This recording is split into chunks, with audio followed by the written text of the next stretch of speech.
Welcome to the UND Intramural Racquetball Online Captain's PowerPoint.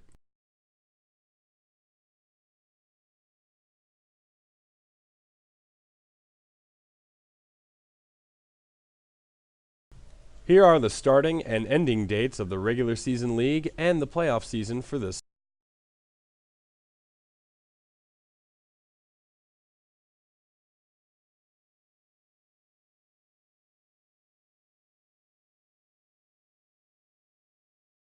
As the captain, you serve as the liaison between the intramural program and your team. Make sure you are familiar with all sport rules and intramural policies. Make sure that each of your players are eligible to participate and let them know of scheduled game times. Let us know if you're unable to make it and regularly check your email for updates from the intramural staff.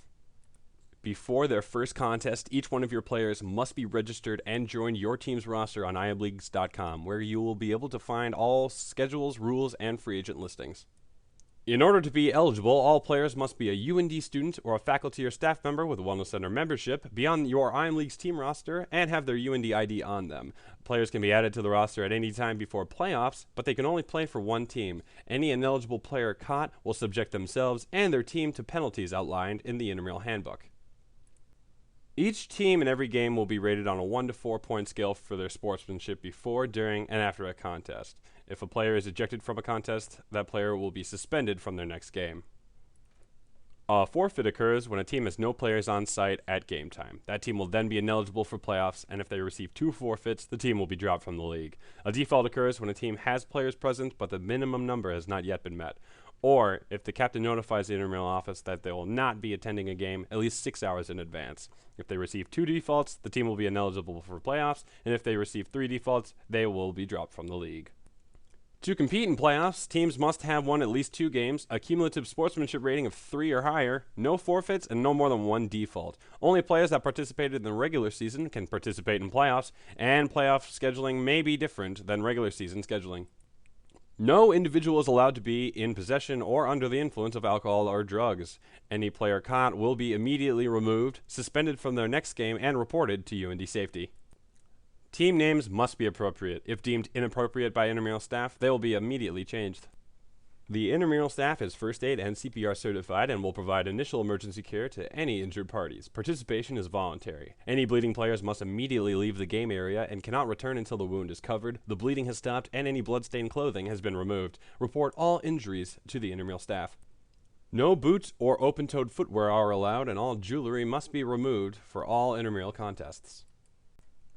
Important parts of the court include the short line, which is in the middle of the court, the service line, which is 5 feet in front of the short line, the service zone, which is the space between the short and service lines, and the receiving line, which is 5 feet behind the short line.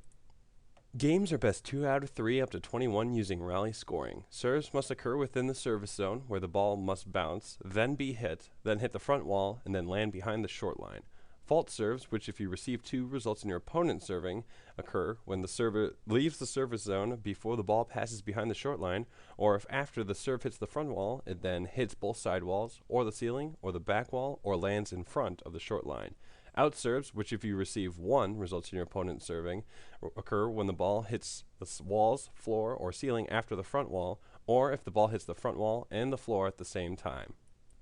The receiving team must stand behind the receiving line until the serve passes behind the short line. They then can let the ball bounce once on the floor until they have to hit it against the front wall before it bounces on the floor again. The ball can hit any or all of the walls or ceiling before it hits the front wall. If there's any unintentional interference, the serve will be replayed.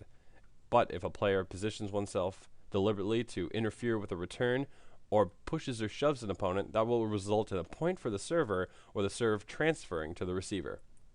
For doubles, partners must alternate serving. When serving, your partner must stand inside the service box. If the serve hits your partner after it hits the front wall, or if it passes between your partner and the side wall, the serve will be replayed. If your partner leaves the service box before the serve passes behind the short line, it will be considered a fault serve. Or if you hit your partner before the front wall, or if you serve out of order, it will be considered an out serve. Because there are no officials on site, it is the responsibility of both teams to report the score to the supervisor Both on duty captains, immediately please after report your game scores ends. immediately If you after believe the that your game opponent has to the exhibited supervisor poor on duty. sportsmanship, please notify the If supervisor an on opponent duty or the exhibits poor intramural staff sportsmanship, within 24 please hours. notify the supervisor on duty or intramural staff within 24 hours of the contest. This video is only a small overview of the rules. Please read and be familiar with all sport rules and the intramural handbook. Ignorance of the rules is not an excuse, and remember all official calls are final. Like the Wellness Center Facebook page for all Wellness Center event updates at facebook.com/UNDwellness. For a full list of intramural sports, visit imleagues.com/UND. Thanks for watching. If you have any further questions, please visit UND.com/intramurals.